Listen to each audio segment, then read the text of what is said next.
Hey Vegas, ever had a real estate deal go south and take a turn for the worse? Today on Vegas Realty Check, we're going to be diving into the world of escrows gone wrong. We're talking real life horror stories, what caused them, and what you can do to avoid them. Today joining us is our guest, Rahel Yohannes with Keller Williams, The Marketplace. Stay tuned for a great show. Welcome back, Vegas. We are going to dive into those latest market numbers and trends that are affecting the real estate market right now. And I want to give a big welcome to our guest today, Rahel Yohannes, Keller Williams, The Marketplace. Rahel, thank you so much for being on the show today. Well, thank you for having me here. I'm excited to be here. I'm excited that you're here. Yeah. So let's dive into these market numbers for the week. So these are what's going on with current inventory and stats for the week. We're in the, what are we in, the first week of May right now. Oh right? My gosh, exactly, May. Yeah. May already. Our single family homes right now are 53 homes on the market. That's up 144 from last week. Have you been feeling any effects from a slight, I would say a very, very slight spike in inventory? Yeah, just a little bit. You know, we're seeing a lot of homes actually come up on the market right now. Which is really good for our buyers right now. We have more options, and we've been, lucky to have that because it's been very tight for us for a few months. Yeah, and definitely that is one of the benefits of having inventory is buyers have choices. Right. Because we've definitely seen many markets where buyers have no choices, and that's challenging in its own. Exactly. Even, people will say like, oh, all the homes are selling, realtors must be super happy. And it's, no, it is so challenging when you don't have choices for your buyers. That is correct. Yes. So it is a good thing. Condos and townhouses are down slightly. They're down 32 from the week before. There's 2298 of those currently on the market. New listings, we're at 1152, right under 100, less than it was last week. Yeah. So people are still listing their home. No drastic changes in those numbers. Price decreases are up quite a bit. So do you have any insight on why you think people are dropping their prices? Well, it's funny because I'm actually dealing with some of my buyers right now and also being on the listing side. So I'm kind of playing on both sides. And, well, we do know why, because a lot of the sellers are kind of just want to get the most for their money. And we do definitely feel like it's been a bit of, overpriced. And, as a realtor, our job is to actually just advise and do the comps and give the numbers to our sellers, but ultimately it is the seller's choice. Yeah. So they kind of just want to, kind of take the price a little bit notch, and then, of course, they end up, when they don't see too much activities, they want to decrease the numbers. Yeah, and when you have a home listed, it's it is a beauty contest and a price war, or a price competition, beauty competition, price competition. So you have to be not only show great, but be priced correctly because you're competing with all the other homes on the market. Exactly. And if you're not getting those buyers, that foot traffic in your home, in your listing, you're not getting that showing activity, you have to adjust the price. Absolutely. I mean, if there's something like outstanding that's wrong with the home, that's something that you have the ability to fix, definitely address that. Yeah. That could be the issue. But in most cases, 99% of the cases out there, it's the price. The price will motivate buyers. So if you're priced correctly, your home will sell. Yes. And I've seen that even in listing, I've had a few listings recently that are, like investor focus listings where they're like, as is, we know the house isn't great, we know it's not in the greatest condition, but we priced it right, and there's multiple offers. Yeah. So that in itself is just a testament to the fact that if you have the right price, the buyers will come. They will come. And I mean, I think as a seller, you want your house to show. You want to invite people to come. So by pricing it right, I think it's going to definitely be to it's to your advantage. Yeah, yeah. So those price decreases, 1,060 for the week, 75 more than last week. That is people that are motivated, trying to get that home priced right to get the buyer activity that we need. Under contract, we're 81 less than we were the week before at 842.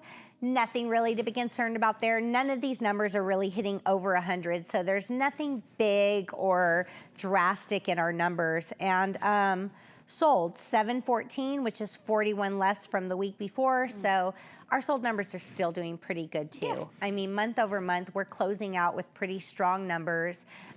Lots of signs that the real estate market in Vegas is staying strong, staying good. I've heard that some other cities and some other states are experiencing a bit of slowdown, having some challenges. We still have high rates. It's definitely challenging still.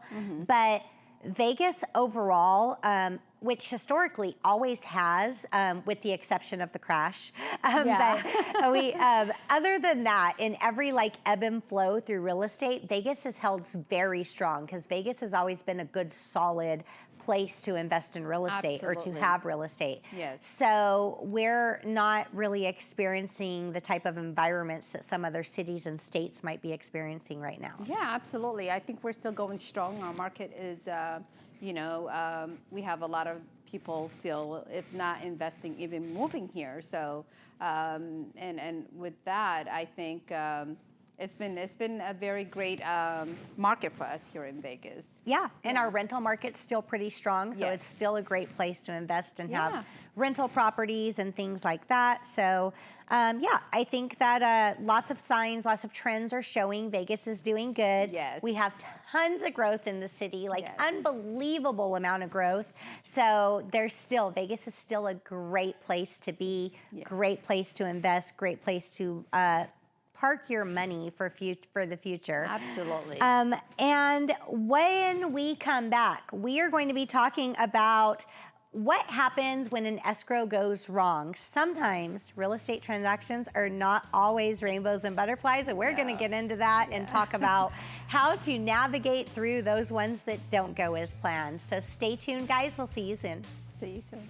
Hey Vegas! Celebrate every day in style at the Composer's Room. From live music to comedy shows, we've got entertainment that'll give you that Las Vegas vibe. Our tavern serves the best drinks in Vegas. Whether you're a cocktail connoisseur or a beer buff, our bartenders got you covered. And let's not forget about the food. Our culinary delights are sure to tantalize your taste buds. Come for the entertainment and stay for the food. Reserve your visit to the Composer's Room today and start celebrating Las Vegas our way.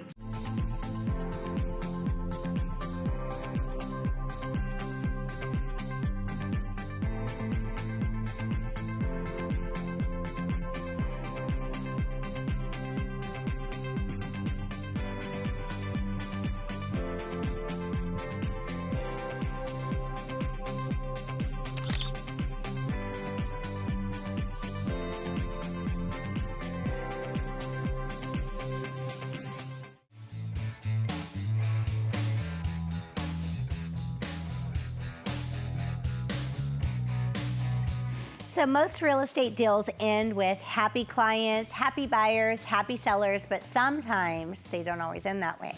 So Rahel and I are going to get into talking about times that they have gone wrong. So when you do enough real estate, you eventually and inevitably will run across an escrow that you just, it's either super challenging, and unfortunately there's times where you just can't close. Yeah. So we are going to talk about some of those nightmare stories for you guys out there, just to see some of the things that can happen. Yeah. And one of, I'm going to open up with one of the ones that I had experienced, where I was the listing agent on this property, and we had, everything was ready. You know, the buyers were happy, seller was happy. We came to terms on everything. We worked through the repairs. We got the appraisal. We got everything. We are almost to closing. Wow. Okay, so we're about, at this point in time, about a week before closing. Everything's going smooth. Everything's going great. We had an addendum that needed to be signed for, it was something minor, like not a big issue. So I reached out to the buyer's agent, and she had notified me that the buyer couldn't sign it because he got admitted into a mental hospital. Oh my goodness. Yeah. So, Yeah. a little bit about real estate contract law. Yeah. If somebody is in a mental hospital, they're not allowed to sign any documents. So wow. they can't. There's nothing we can't. We can't get them. They're not in the right state of mind. Right. They are not. They're not eligible to sign any contract related documents at that point. So we don't know how long, it's personal information. We don't know how long he's going to be there. We don't know the details about what's going on. So we're just stuck in limbo. And unfortunately, I don't know whatever happened with this buyer because, just time passed and our escrow and closing date passed. Nothing was able to be signed. No closing could happen. We had to wait for the date to pass before we could put the home back on the market and up eligible. So the buyer never came back. We never heard a peep from him again. So I don't know what happened to him, but that unfortunately was one of those situations where there was nothing we could do. Right. There was nothing we could do. We just could not close. So sometimes that happens. Yeah, sometimes it's beyond our control, you know, and you definitely have to trust the process. And unfortunately, real estate, there's a lot of surprises. I know people think it's all nice and dandy, but we put in the work, and sometimes it's just a roller coaster. But I think a listing and buyer side, you just have to know that we're all on the same team, right? So to get the job done. And we navigate through it as best as we can. Yeah. I mean, we try to find solutions. We try to find ways of resolving things, but and sometimes, in this case, couldn't. And tell me about something you've had go wrong. I also have some stories to tell. So. Yes, good. We love it. So one of my listings that I actually, when I first started in real estate, came into, we had multiple offers, but the house was really beautiful. And then the water heater broke a week before closing. It always happens a week before closing, right? Like you go 30 days, and then the last week, I'm always like, please, nothing go wrong now. Yeah. We're almost there. Yeah, but I think it was good for us that, for the buyer too, that it happened. It was a good and a bad news for the buyer. So I think, which one did you want it to hear first, the bad or good news? Right. So they're like, what is it going on? So when I told the buyer's agent, I said, the good news is it happened on our time. Yeah. Where we're going to have to fix it for you guys and replace everything. Yeah. The bad news is that we had the water heater broke.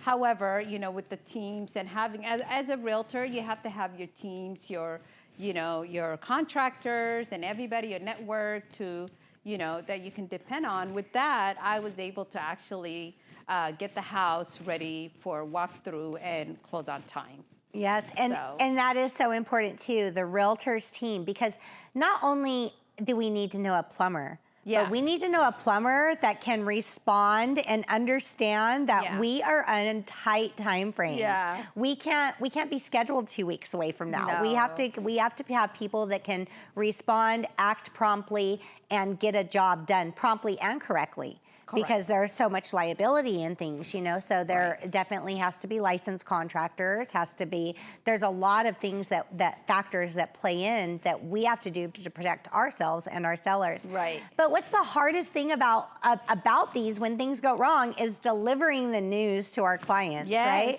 So you're literally in a hot seat. So saying like, oh my gosh, I don't know how to tell you this, but this just happened. So that is definitely a hard one too, and being with them through it. So I had another situation. Again, it was we were 2 days before our closing date. Wow. And the buyers, I had the sellers, I had the listing agent. I was the listing agent on this property 2 days before the closing date. Usually the buyers do their walkthrough with their agent and the listing agent's not present. In this case, I had to be there because we had no lockbox on the property. I had to give them access to the home. they were doing their final walkthrough. My sellers had packed up and moved out of state. They're in another state right now. Wow. We're expecting this to close literally in 2 days. And the buyers and even their agent were acting a little fishy. Like, I just have a, a sense of when I know something's not right. And they're like pacing around the house and then looking for like something that they could find wrong. Oh, wow. And I was like, what is happening here? Yeah. Like, I'm just, really automatically spidey sense, like something's not right here. Yeah. Then about, 2 hours later, I get a cancellation that said the walkthrough's unacceptable. Oh, wow. Well, a little bit about contract law and the way real estate contracts work is that final walkthrough is not a due diligence. It's not a home inspection. If something is unacceptable, the seller has the option to correct it. That doesn't necessarily mean the buyers can cancel at any time and lose their earnest money deposit, but that doesn't mean that they have the right to cancel and retain it. Yeah. They were saying the baseboards were unacceptable, which was like a bizarre, it was really, the house was so immaculate, that was the only thing they could find wrong. Okay, They were looking for something. So again, I was in this situation, I was just like really like, something's not right here. So I look up the buyer's agent. I looked up her transaction history, current transaction history, and I found that she had 2 days prior to that gone into contract on another home, same location, very similar in everything with a buyer. And I was like, I wonder if this is these buyers, which means that they completely breached contract because they went into contract on another home prior to canceling this, didn't follow through, that's 100% breach of contract. So, we let them cancel. We did not refund their earnest money deposit, and we actually sold the home for more to another buyer, within days. So it worked out great for the sellers. But we waited until that other home that was pending closed, and sure enough, tax records showed those buyers went into contract on that home before canceling with us and tried to find a frivolous reason to cancel. And my seller took them to get earnest money deposit back, even though the contract states who says it. Title companies won't release it without a mutual agreement between all parties. Okay. And in this case, the buyers refused to sign that agreement to release the earnest money deposit to seller, who was entitled to it. Right. So the seller actually had to take the next step. He went to mediation. They didn't show up, so he took them to small claims court and retained. It was $5,000 and was able to retain the earnest money deposit because there was enough facts and documentation to show it was 100% breach of contract. Wow. So, it's just sometimes things happen, but it's not. At that point, it wasn't about the earnest money deposit because he ended up selling the home for a higher price to somebody else. It wasn't about that. It was about the fact that the buyers did not do the right thing. If they wanted a different house instead of that house, that's fine. But you have a contract that you have to abide by. Yeah. And they didn't follow through with their contract, so the earnest money deposit does need to be forfeited. Well, with that being said, I think, Trish, you're one of the best realtors that I know, honestly, having Trish by your side. Thank you. Doing your due diligence as an agent also is just really, when you're representing your client, you want to do everything that you have to do to protect your client. So that is amazing, because I think a lot of realtors may not even have followed through or just kind of, if there's times where people say, okay, let's just cancel, they don't want, but coming that far and putting the home off market is just like, Essentially, yes, they did end up getting a higher price for the home. They did go into contract the next day, but they had already moved out of state with the expectation of the home closing in 2 days. Yeah. This situation put them in a hardship. Right. It was not the right thing to do. It was very unethical. Just unethical of the buyer, and even the buyer's agent to be. I was very better. I was very discouraged about that agent just going alongside with this instead of doing the right thing, because sometimes even our clients, we have to step back and say, that's not the right thing. Correct. We have to do the right thing because Right. there's integrity that has to be, Yeah. go along with our business and what we Right. do. So And that's what makes a great agent. you yeah, know? that is. And advising our clients that this isn't the right thing to do. And yes, if you want to do this, you're going to have to forfeit the earnest money deposit. That is the purpose of the earnest money deposit. Yeah. So do you have any other stories? Oh, wow. Yes, I think I have one that actually when again, a lot of these happened during my first, business into the industry. Where we were getting ready to close, and of course the listing agent was not really cooperating towards the end of a walkthrough. Apparently, we needed a few things to be done around the house after the appraisal came. Yeah. And she was not returning our calls. She was not responding. She was not literally just kind of MIA. And at the end, she just said, if you want, just go ahead and send me the cancellation. I'm like, why would we do that? Like, my client are really still interested in the home, and we came this far, and we just need to know the appraisal needs this by this time. Yeah. It was like pulling teeth, but at the end, literally, I had to go above and beyond, to help that other agent. Yeah. So I had to step in, and we made it work, and we were able to close. And that's where I think, it's going to be a roller coaster. You don't know what to expect, and every transaction is different. Every transaction is different. The agents on the transaction are different. Sometimes you have agents that work with you, and sometimes, unfortunately, we have agents that work against us. So it does make it challenging. Right. And sometimes the agent, sometimes it's not, sometimes we take it out on the agent and we say, oh my gosh, they're being so difficult, they're being so hard, but it's the seller. Sellers make that ultimate decision. So, hey guys, when we come back, we're going to talk to you about how to get in touch with us, so don't go away, we'll be right back. Hey Vegas, are you ready to kickstart 2025 with a bang? The Composer's Room is your go-to destination for Las Vegas entertainment. Every day is a celebration here. From live music to comedy shows to magic acts, the Composer's Room has the entertainment with the Las Vegas vibe. If you are feeling lucky, then try your hand at one of our hot video poker machines. Who knows, you may hit the jackpot. Are you feeling thirsty? Our tavern serves the best drinks in Vegas. Whether you are a cocktail connoisseur or a beer buff, our bartenders got you covered. And let's not forget about the food. Our culinary delights are guaranteed to entertain your taste buds. And what's more, we've been voted best restaurant with live music. Come for the entertainment and stay for the food. Start celebrating 2025 in style at the Composer's Room.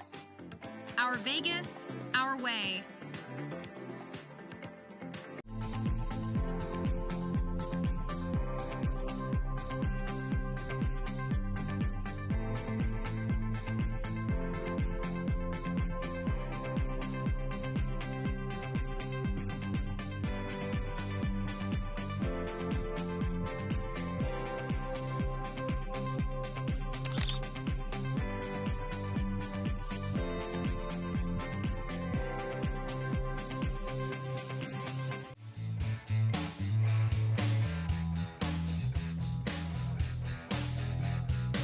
Hey Vegas, I hope you guys enjoyed our show today and had a little bit of laughs as we went through all these escrow nightmares that can happen.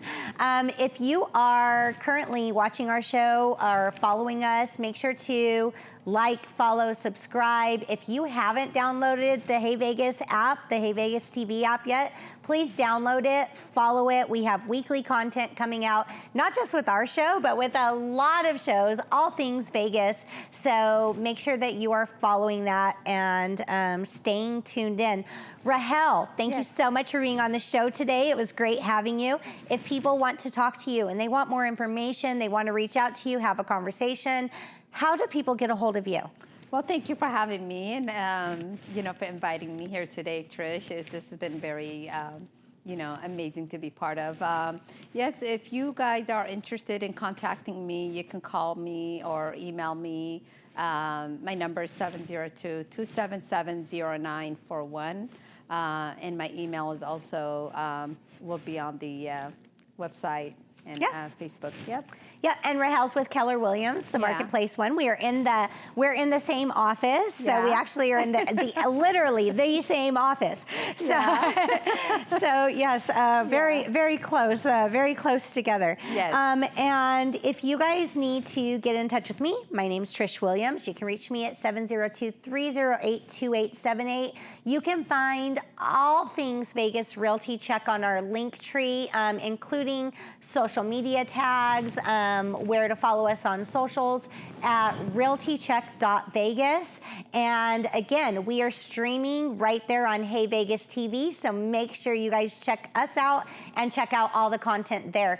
And if you have any listener questions, I have a form on the realtycheck.vegas site where you can send in questions, and we'll talk about those here on the show. Thanks, guys. I hope you enjoyed the show, and we will see you next week. Thank you. Bye-bye.